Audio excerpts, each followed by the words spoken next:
नमस्कार, मी ऋतुषा कदम. या बुलेटिनमध्ये तुम्हा सगळ्यांचं स्वागत आहे. महत्त्वाच्या स्टोरीज आपल्याला पाहायच्या आहेत. झारखंडमधील मद्य घोटाळ्यामध्ये सुमित फॅसिलिटीचा संचालक अमित साळुंके याला अटक करण्यात आली आणि त्यानंतर आता राज्यामध्ये विरोधकांकडून आरोप प्रत्यारोप केले जात आहेत.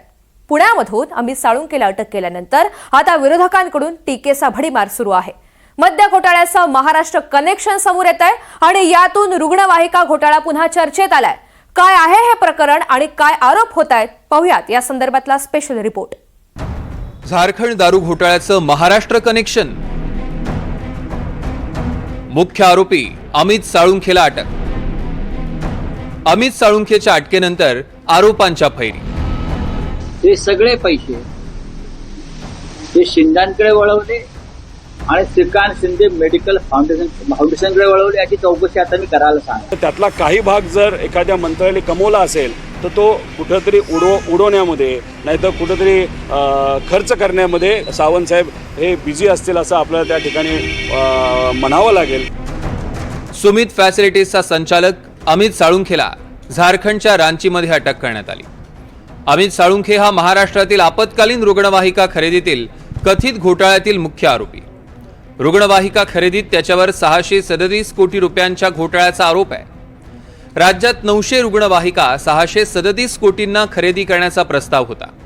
मात्र टेंडर देण्यावरनं अंतर्गत वाद झाला आणि हा घोटाळा झाल्याची चर्चा आहे. टेंडर कुणाला मिळावं या संदर्भामध्ये एक मोठा घोटाळा झाला आणि हा घोटाळा होत असताना महाराष्ट्रामध्ये टेंडर काढलं गेलं.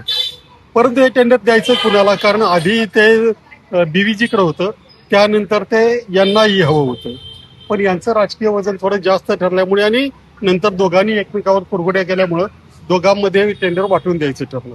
दरम्यान रुग्णवाहिका घोटाळा नेमका काय आहे बघूया. लोकसभा निवडणुकीपूर्वी राज्य सरकारकडनं टेंडर काढण्यात आलं. 12,000 कोटींच्या रुग्णवाहिका खरेदीचं हे टेंडर होतं. संपूर्ण टेंडर सुमित फॅसिलिटीजला देण्याचा निर्णय घेण्यात आला. पूर्वानुभव नसताना अमित साळुंखेंच्या कंपनीला कंत्राट दिल्याचा आरोप आहे. बीव्हीजी कंपनीच्या आक्षेपानंतर हे टेंडर वाटून देण्यात आलं. सुमितसह एसएसजी आणि बीव्हीजीला संयुक्त कंत्राट देण्यात आलं. टेंडरचा 55% वाटा साळुंखेच्या कंपनीला देण्यात आला. पिंपरी चिंचवड शहरातील जे मुख्य कार्यालय आहे त्याच कार्यालयाच्या बाहेर मी सध्या उभा आहे आणि कोट्यावधी रुपयांचे व्यवहार याच पिंपरी चिंचवड शहरातील जे मुख्य कार्यालय आहे याच ठिकाणाहून व्हायचे. महाराष्ट्रासह देशातील अन्य राज्यात सुद्धा सुमित फॅकल्टीचे व्यवहार चालतात आणि अन्य ठिकाणी या सुमित ग्रुपचे कामगार सुद्धा काम करतात.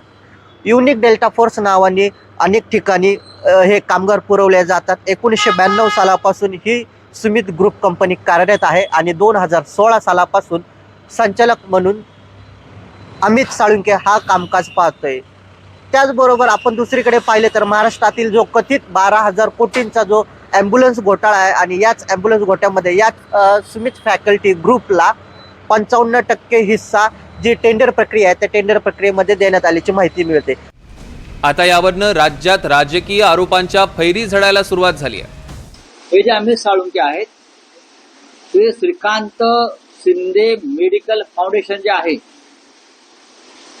त्याचा कणा आहे, आर्थिक कणा. मोठ्या प्रमाणात हे सगळे पैसे हे शिंदेकडे वळवले आणि श्रीकांत शिंदे मेडिकल फाउंडेशनकडे वळवले याची चौकशी आता मी करायला सांगणार. ही अटक सहज झालेली नाही.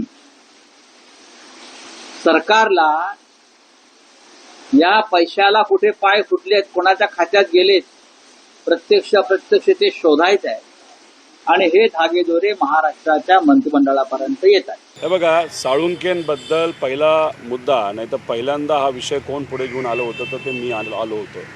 हा ॲम्ब्युलन्सचा घोटाळा छोटा नाही, हा 6,000 कोटी रुपयाचा घोटाळा आहे. जेव्हा तानाजी सावंतांनी ही ऑर्डर काढली त्याच्यातून जी काही ॲम्ब्युलन्स समजा 15 लाखाची 30 लाखाला घेतली, जी 30 लाखाला थोडी मोठी ॲम्ब्युलन्स आहे तुम्ही 80 लाखाला घेतली आणि जो काही करार त्या ठिकाणी सुमित कंपनीबरोबर केला होता, जे साळुंके ज्याचे मालक आहेत, त्याच्यामध्ये दर महिन्याला जी गाडी चालवायचा खर्च असतो तो डबल नाही तर ट्रिपल त्या ठिकाणी केला गेला होता आणि हा सगळा आकडा काढला तर 6,000 कोटी रुपयाचा तो आकडा आहे. आता एवढा पैसा नाहीतर त्यातला काही भाग जर एखाद्या मंत्र्याने कमवला असेल तर तो कुठंतरी उडवण्यामध्ये नाहीतर कुठंतरी खर्च करण्यामध्ये सावंतसाहेब हे बिझी असतील असं आपल्याला त्या ठिकाणी म्हणावं लागेल. दरम्यान आता सरकार आणि शिंदे गटाकडनं आरोपांचं खंडन करण्यात येत आहे. कोणी काय बोलतंय म्हणून त्याचं टी व्हीवरती दाखवणं, नंतर ज्याच्यावरती बोलतायत त्याला जाऊन विचारणं, हे कोणी जे आहे ते बांधील नाहीये प्रश्नांची उत्तर देण्यासाठी. जर पुरावे असतील तर तिथे बसून दाखवले पाहिजे, तुम्हाला दाखवले पाहिजे, गेले पाहिजे, ज्या ज्या प्रशासनाचे अधिकारी आहेत त्यांच्यापर्यंत गेलं पाहिजे. उगाच जे आहे कुठलेही आरोप द्यायचे आणि आम्ही त्याला बांधील नाही येत आम्ही कोणालाही उत्तर देण्यासाठी. अरे ज्याचं तोंड मिठीमध्ये गाळामध्ये गेलंय, जे गाळामध्ये रुतलेले आहेत, या रस्त्यामध्ये खड्ड्यामध्ये पैसे खाणारे लोक आहेत, हे कोविडच्या खिचडीमध्ये चोरी करणारे लोक आहेत, लोकांच्या तोंडातला घास पळवणारे लोक आहेत, त्यांनी काय आम्हाला शिकवावं? जो झारखंडमध्ये जे काही गुन्हा असेल, जे काही घोटाळा असेल त्याची चौकशी सरकार करेल आणि दूध का दूध पाणी का पाणी होईल. तत्कालीन आरोग्यमंत्री तानाजी सावंत यांच्या काळात नव्या ॲम्ब्युलन्स खरेदीबाबत काहीही झालं नाही आणि आताही जुन्याच ॲम्ब्युलन्स वापरल्या जात आहेत. आता अमित साळुंखेंच्या अटकेमुळे महाराष्ट्रातील ॲम्ब्युलन्स घोटाळ्याच्या तपासाला गती मिळते का हे पाहावं लागणार आहे. महाराष्ट्रातील ॲम्ब्युलन्स टेंडर घोटाळ्या प्रकरणी अनेक प्रश्न उपस्थित होत आहेत. अमित साळुंखेला झारखंड पोलिसांनी अटक केली असली तरी महाराष्ट्रातील 12,000 कोटीच्या ॲम्ब्युलन्स घोटाळ्याच्या तपासाला आता गती मिळणार आहे. या टेंडरमध्ये असलेल्या अनेक त्रुटी, तिप्पट किमती आणि विशिष्ट ठेकेदारांना डोळ्यासमोर ठेवून हा टेंडर प्रक्रिया राबवण्यात आली, त्यामुळे सरकारवरती टीकेची झोड उडली. आता खरंच या संपूर्ण प्रकरणात जे दोष आहेत त्यांच्यावरती कारवाई होणार की हा घोटाळा केवळ कागदावरच राहणार हे पाहणं देखील आता महत्त्वाचं असणार आहे. सूरज कसबे, NDTV मराठी, पुणे.